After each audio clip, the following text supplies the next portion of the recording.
So, Jujutsu Kaisen. You know, I haven't really made any videos at all over this series, but it is a series I've been following for a while. I've been reading it since the Shibuya arc, before that even ended. So yeah, it's been a minute since I've been keeping up with Jujutsu Kaisen week to week. And so why am I finally making a video about it now? Well, mainly because there's probably not a better time than to make a video over it than when it's about to reach its final chapter. So here I am. To start off, I want to talk about the ending. I mean, we haven't really seen the, last chapter yet. We're at chapter 169. But things are being tied up. Sukuna has been defeated. I guess to dive a little bit into the ending, is it the worst thing I've ever read? Again, it hasn't officially ended yet, but I just want to say it. It pisses me off. Screw you, Gege Akutami. Screw Nobara. And I don't know. I'm joking. Jujutsu Kaisen is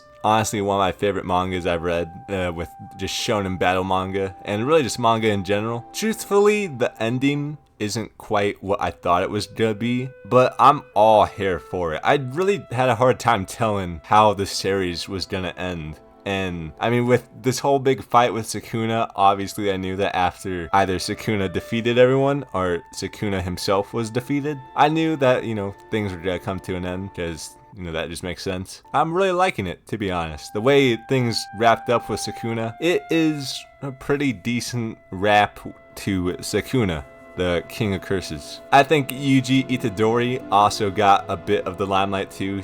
I think there were problems with him and Gojo being in the spotlight and even just existing in the same story, because Gojo, I mean, even if you just take a look at the memes surrounding Jujutsu Kaisen, Gojo is, a big spotlight of JJK, so it literally took Gojo dying to see more of Itadori's characters, so that really just speaks volumes to, how JJK was laid out. Did Gojo need to die in order for us to get, this look at Itadori one last time? Maybe not. I don't know. But yeah, I also like how things went down with Itadori, his whole character throughout all of this. I think that's one of the reasons why I really like Jujutsu Kaisen in the first place, is just how well written Itadori has been throughout this entire story. I know there are some points that we don't get to see a whole lot of Itadori's character, but when we do, I feel like it's just amazing. Now, I guess I want to tie these two characters up into one. Megumi and Nobara. Megumi, I think, got a pretty good conclusion with Gojo's little letter he left at the end of 269.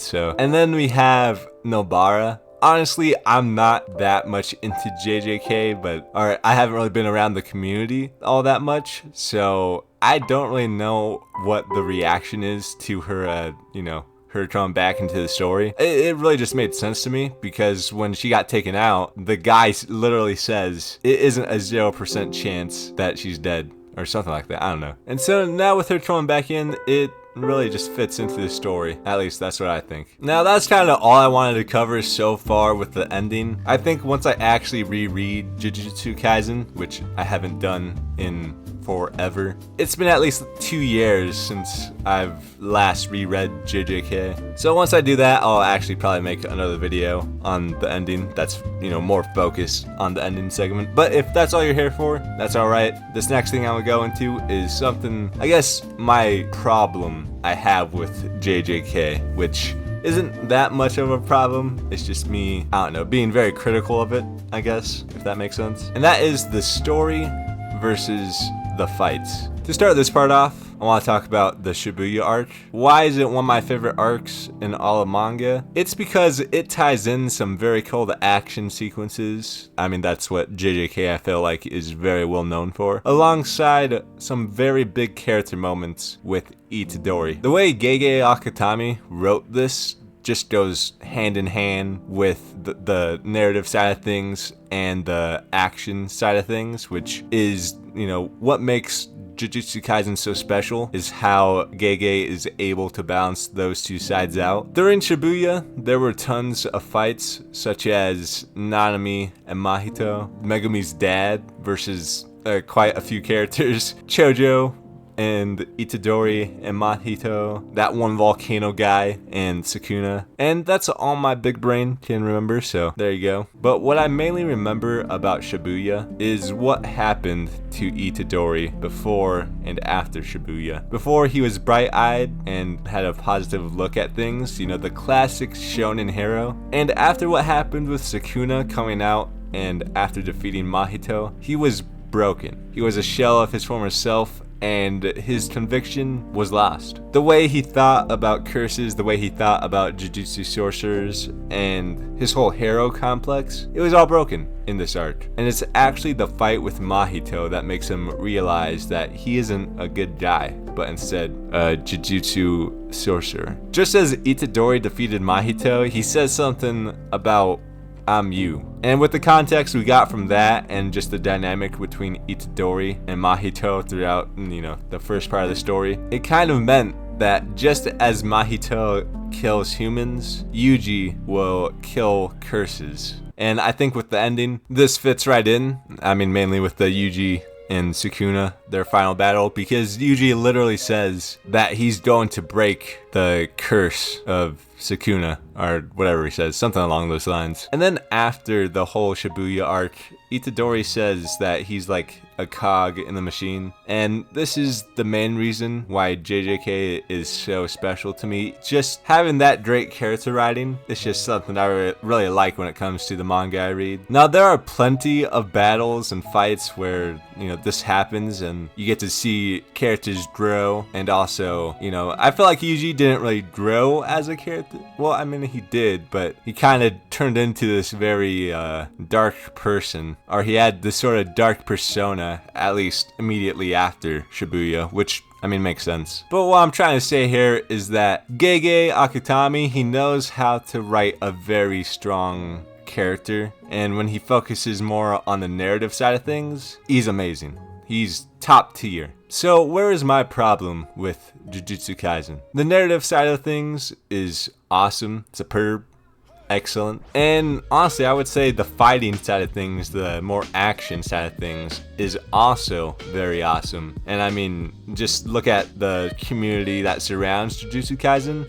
A lot of people really love talking about all the different techniques, the, you know, curse techniques, the abilities, stuff like that. I mean, there's whole YouTube videos of people comparing and like matching up certain characters to one another. But my problem is when the narrative side of things, you know, the character writing, stuff like that, gets outweighed by the action, the fighting side of things. If the narrative, the character writing is super good and the fighting side of things is super good, why would I have a problem with it? Well, that's because there are certain points in JJK where Akutami really has to focus on the fighting side of things, and that's because with how complex that Akutami writes, you know, all the different techniques and stuff, and just how in-depth he goes into it. I mean, just think about all the characters, you know, the whole big wide cast of JJK, from all the side characters that are on the good guy side, or, you know, sorcerer side, whatever, and all the antagonists that are on the curse side. And so when each and every single one of those people, or each and every single one of those characters, have their own technique, their own special ability, Akutami has to kind of stop the story and explain what's going on so that we're not lost, which, I mean, again, makes perfect sense. But also, again, he goes so in depth and with every single character and every single fight that whenever he has to kind of pause the story to explain the abilities, it can ruin the flow of the narrative and the character side of things, which, I mean, when you get two characters in one chapter having to go back and forth explaining their abilities, it can feel like it's dragging on, which honestly kind of bored me, I won't lie. Akutami might have gone way too in depth for my little flea brain to handle, so maybe I'm just stupid, I don't know. I'd honestly like to ask all you if you guys have ever found yourself running into this, not really a problem, but just with this view on Jujutsu Kaisen, because,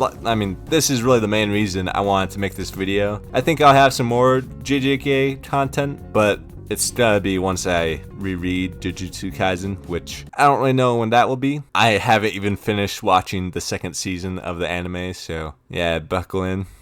At the end of the day, I think Jujutsu Kaisen is a great story. The ending is really good, in my opinion. I think as a manga, it's done a lot, not only in terms of providing a very entertaining story, but also with how it developed a pretty cool community surrounding it. And with, you know, people really focusing on the action side of things and all the different curse techniques. I think that's really cool. And I guess the more personal side of it is, even when I started making videos on this channel, I knew this was a manga I wanted to cover at some point. So it even inspired me in a way. I think if you like how deep Akutami has got with the fights and abilities and curse techniques and whatever else, then that is perfectly valid. You know, I even really like the fights and stuff. So really, I just wanted to explain that some people like myself are not super into that side of things. You know, like I said, I'm a little into that. Anyways, it's been a fun ride with JJK. And now I'm wondering,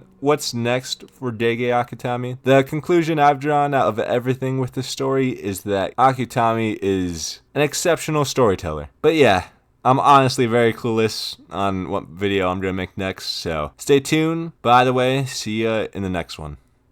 Peace.